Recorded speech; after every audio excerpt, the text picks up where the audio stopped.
Bonjour tout le monde, c'est Karine Mokonzi la baronne. Bande ko namoni ba message na bino, namoni ba question na bino nyonso.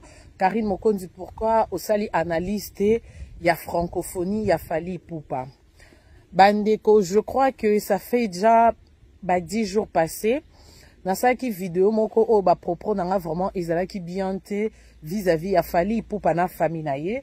Oyo na dekona ki makasi, o vraiment na déborda ki na kati ya vidéo wana. D'ailleurs, on a profité na vidéo o ko présenter le sous ba excuse nanga ko senga pardon na Fally Ipupa na famille na ye, ko senga pardon na ba veuve nyonso, ko senga pardon na ba orphelin nyonso, ko senga pardon na ba orpheline nyonso, et surtout que na ba tu nyonso oyo na chokaki o nyonso na blessaki.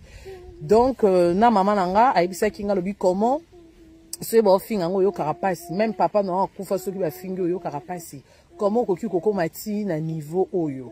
Donc à partir ya wana mobali nanga vi kaza wario papa evi nda sala ki ba démarche ya ko présenter ba esquisse et pas ya Fally Ipupa nde azwa ki décision que à partir ya jour wana na lo bakalisusu kombo ya Fally Ipupa te, ezana ndenga malamu ezana ndenga mabe. Donc désormais nayebi que c'est pas facile, nayebi que eza pasi po na ba chinois wario o batala kanga bazwa ba nouvelle a Fally pa nanga, mais eza juste pour na bonne cause, parce que toi ba humain to sera toujours ba erreur. Alors pour erreur wana e bandela malisusu te nde azui décision wana que na lo ba lisusu makambu ya Fally Ipupa te.